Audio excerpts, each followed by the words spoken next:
Assalamualaikum anak Umi semuanya dari kelas 9A sampai dengan kelas 9F. Apa kabar anak Umi?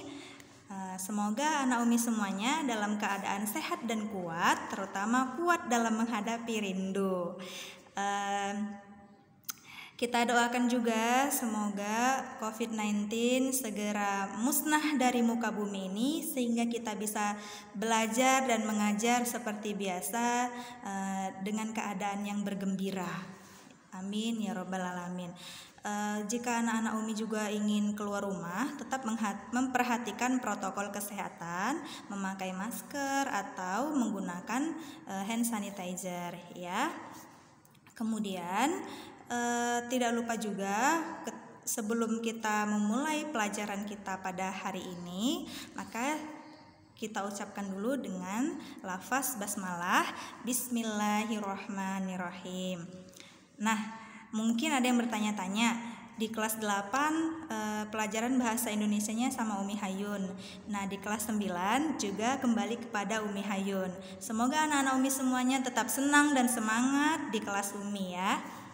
Nah, langsung saja kita akan memasuki materi melaporkan hasil percobaan. Nah, di materi ini sebelumnya kalian sudah pernah kan mempelajari teks observasi atau pengamatan ya. Teks yang lebih kepada pengamatan suatu benda atau lingkungan. Nah, teks observasi hampir sama juga dengan teks percobaan. Lanjut ya. Sebelum lebih jauh kita mengetahui apa itu teks percobaan, Umi akan membacakan dulu tujuan pembelajarannya ya. Yang pertama, membangun pemahaman menyusun laporan percobaan. Jadi setelah kalian menonton video Umi harap semuanya paham apa itu teks laporan percobaan dan bagaimana nanti cara menyusunnya. Kemudian mengenal tujuan dan fungsi laporan percobaan, itu yang akan kita bahas nanti. Selanjutnya, mengetahui struktur laporan percobaan, mengidentifikasi ciri-ciri kebahasaan laporan percobaan, menganalisis struktur dan ciri kebahasaan model laporan percobaan, kemudian menyajikan hasil pembahasan telaah model, kemudian menyusun ragangan laporan percobaan, dan menyusun laporan percobaan secara lisan maupun secara tulisan. Nah, jadi goalnya adalah kalian mampu menulis laporan percobaan secara lisan maupun secara tulisan. Bagus kan? Selanjutnya, pengertian teks laporan percobaan. Nah, dari zaman kalian kelas 8, mulai dari teks berita, teks deskripsi, teks eksplanasi, teks puisi, teks drama, yang dimaksud dengan teks itu adalah tulisan ya. Yang namanya teks itu adalah tulisan, bukan lisan. Jadi sudah tahu ya, sudah paham. Kemudian laporan adalah segala sesuatu yang dilaporkan. Ketika kita diberi tugas oleh seseorang, maka kita harus melaporkan tugas apa yang telah seseorang itu berikan kepada kita, itu dia laporan. Kemudian percobaan itu kata lainnya adalah eksperimen yang dilakukan untuk menguji atau membuktikan kebenaran teori. Jadi, dari definisi di atas dapat kita ambil kesimpulan bahwa teks laporan percobaan adalah tulisan yang melaporkan segala bentuk eksperimen untuk menguji atau membuktikan suatu kebenaran teori. Ya, sampai sini paham anak Umi? Untuk lebih singkatnya, Umi sampaikan saja bahwa teks laporan percobaan itu sebenarnya adalah tulisan hasil dari eksperimen yang telah kalian uji gitu ya. Itu lebih gampang dan simple.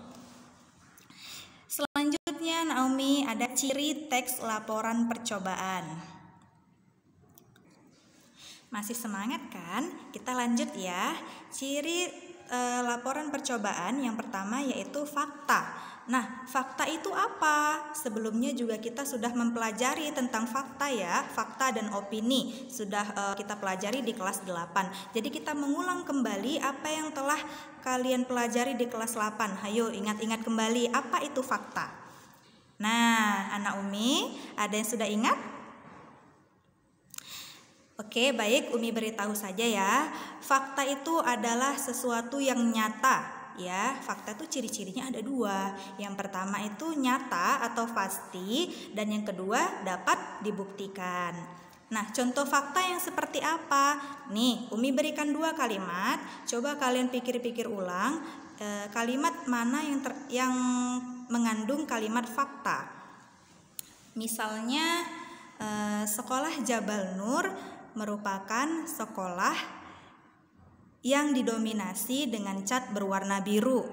Kalimat yang kedua, sekolah Jabal Nur memiliki tanaman bunga mawar sekitar 100 pot. Nah, dari kedua kalimat itu, mana kalimat fakta dan mana kalimat opini?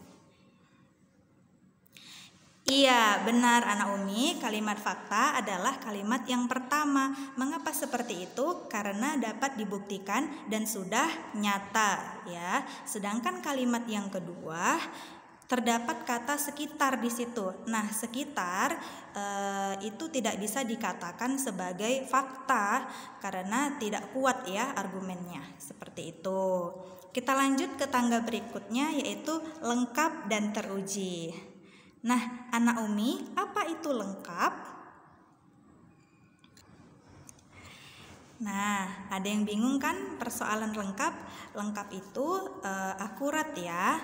Mengapa harus lengkap dan teruji? Karena dengan kalian memaparkan hasil teks laporan kalian secara lengkap, orang bisa mengetahui informasi dan data-data yang akurat dari teks percobaan yang telah kalian lakukan. Seperti itu.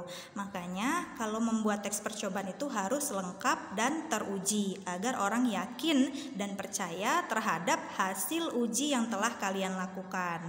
Kemudian tangga berikutnya adalah objektif. Nah, mengapa kita harus bersikap objektif? Mengapa ciri-ciri teks laporan itu harus objektif? Nah, objektif itu apa? Objektif itu adalah bersifat keseluruhan, ya, tidak memihak. Jadi, mengatakan sesuatu dengan sebenar-benarnya, dengan apa adanya. Kemudian contoh objektif bagaimana Umi? Nah, kalian senang kan kalau jajan ke kantin dengan saus-saus yang melimpah? Misalnya kalian beli bakso atau beli batagor, beli spaghetti, atau beli jamur goreng atau tela-tela dan lain sebagainya yang umumnya menggunakan saus. Nah, untuk menguji kegelisahan kalian selama ini, apakah saus dari kantin A, kantin B, dan kantin C itu mengandung bahan-bahan yang berbahaya atau tidak? Maka kalian lakukan uji coba. Nah, setelah kalian dapat hasilnya, maka kalian tidak boleh memihak antara kantin A, kantin B, kantin C. Kalian harus mengatakan dengan sebenar-benarnya adanya. Tidak boleh berbohong dengan hasil yang telah kalian lakukan. Itulah dia objektif ya, bersifat menyeluruh. Misalnya di kantin A itu adalah saudara kalian, bibi kalian, maka kalian tidak boleh melindungi bibi kalian walaupun bibi kalian itu jualannya dengan saus yang murah misalnya, dengan mengandung bahan-bahan yang berbahaya. Tidak boleh ya.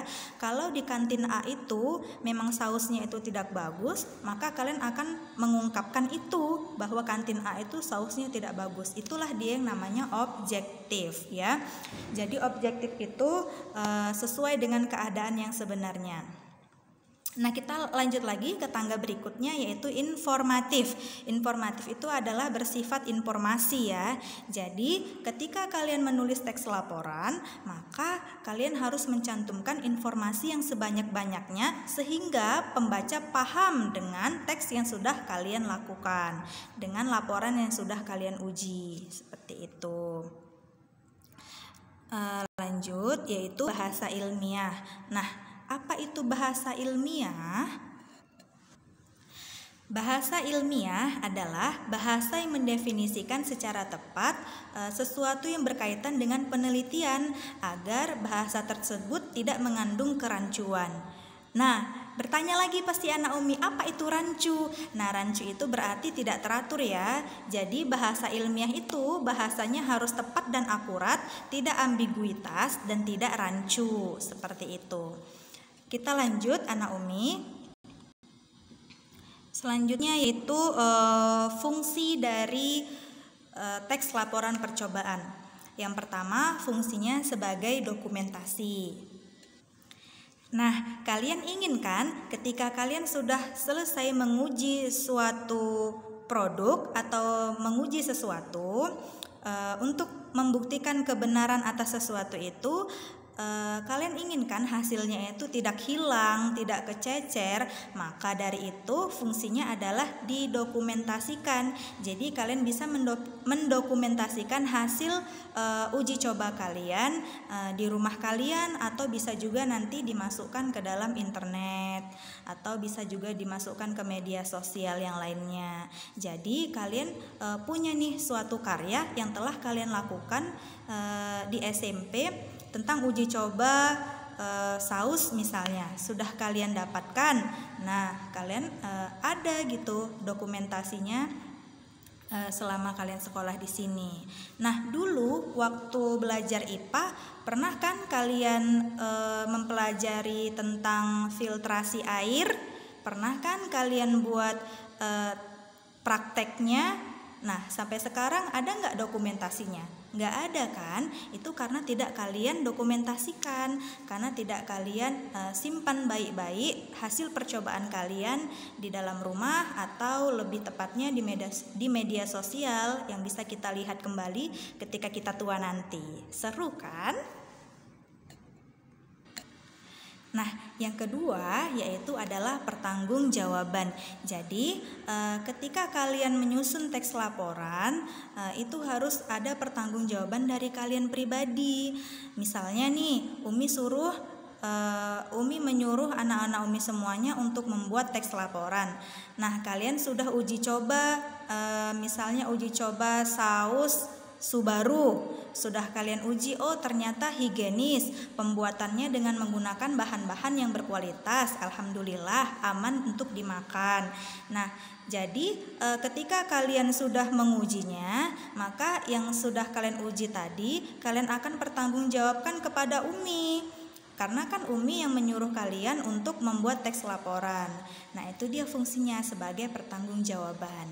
Kemudian kita lanjut yang ketiga yaitu sebagai bukti. Jadi, laporan percobaan yang telah kita susun atau yang telah kita lakukan selama ini itu adalah sebagai bukti bahwa kita sudah melakukan percobaan, kita sudah melakukan eksperimen. Nah, jadi itulah buktinya, kita sudah menguji sesuatu dan kita dapat membuktikannya. Yang keempat, fungsinya adalah pemecahan masalah.